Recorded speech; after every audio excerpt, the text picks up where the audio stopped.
Diyos ay siyang kumilos sa tao kapag ang tao ay naniniwala sa Kanya. Ganon din pa, kaibigan at kababayan ko, ang aking kasama ay mayroon din siyang patuto sa kanyang buhay at ganon din po ako. Nung ako ay wala pa sa ating Panginoon, napakahirap sa isang kabataan na kapag wala ang kanyang magulang dahil ang aking magulang ay pinatay.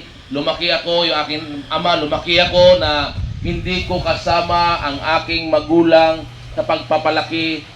So napakahirap po. Dumating ang punto na lahat ng hirap at sakripisyo ng isang magulang para lang mapalaki ang kanyang mga anak ay ginagawa. Ngunit sa kadahilanan na yung mga taon na yon na ang sakripisyo ang aking nanay, hindi namin iniintindi sapagkat ang laman ng aking puso ay galit at puot. Na kung saan, nagtatanong ako sa aking sarili kung totoo ba na may Diyos. Bakit ko siya tinatanong? Dahil nga ang aking tatay ay pinatay na walang katwiran. Dahil ang aking tatay ay negosyante.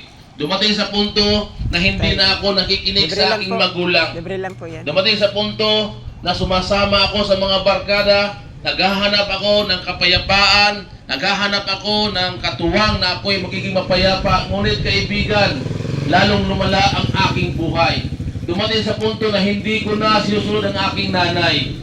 Ngunit kaibigan, salamat sa ating Panginoon dahil hindi niya ipinagkait sa akin ang kanyang pag-ibig.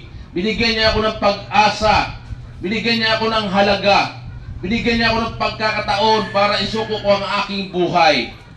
Dumating sa punto na na-realize ko na kailangan ko palang mahalin ang aking nanay. Sapagkat ang nanay kong ito, naisip ko na minsan lang siya dumaan sa mundong ito. Nasabi nga ng ating mga lolo at lola, kapag ang anak ay nawala, pwedeng palitan. Kapag ang asawa ay nawala, pwedeng palitan. Ngunit ang ating mga magulang ay hindi kayang palitan. Walang replacement sa ating magulang. Kaya doon ko naranasan na mahal ko pala at mahalin ako ng aking nanay. So sa matuwid mga kaibigan, yung aking galit ay unti-unti pumayapa. At doon ko naramdaman na ang Diyos ay siyang totoong kumilos sa aking buhay. Hindi lamang ako binigyan ng pag-asa, binigyan pa ako ng pagkakataon na mabuo ang aming buhay dahil ako may asawa. Nung ako ay wala sa Panginoon noon, napakagulo. Walang katahimikan ng aming buhay. Walang araw na hindi kami nag-aaway.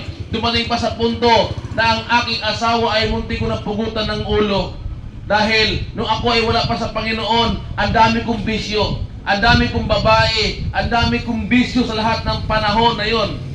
Pero salamat sa Panginoon dahil binigyan niya ako ng pagkakataon at pag-asa na gawin ang mga bagay na ayon sa kanyang kalooban. Kaya ngayon, pinagmamalaki ko ang Diyos sa aking buhay sapagkat ngayon ay payapa kami. Yung dati ako ay magagalitin, yung dati ay ako hindi marunong magmahal, yung dati ay ako hindi marunong umibig sa aking asawa at mga anak. Ngayon natututunan kong magmahal bilang isang magulang at napapalaki ko sila na mayroong pagsusupil na maayos. Ganun po ang buhay ng isang tao kapag nasa Panginoon. Ibang-iba po kapag ang isang tao ay walang Diyos sa kanyang buhay. Walang katahimikan, kaunting bagay, laging nag-aawayan. Kaunting bagay, laging may problema. Hindi sila nagkakaunawaan. Kaya ito ang dahilan kung bakit andirito kami. Ito ang dahilan kung bakit kami nagbabahagi ng Word of God. Sapagkat kung anuman ang naranasan namin pagbabago, kung anuman ang naranasan namin kabutihan na ipinagkakalob ng Diyos sa amin, nais din namin kaibigan na ito'y maranasan nyo rin.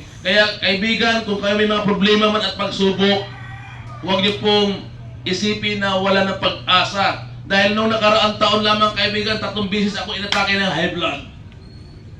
Na kung saan, hindi ko alam na ang aking dugo ay 260/180. Pero ako ay nagpapasalamat sa ating Panginoon sa kadahilanan nung ako ay inatake, hindi ako na mild stroke. Walang ugat, walang kahit anong litid ang naputol sa akin. So biyaya ng Panginoon, yan po ang kahalagahan.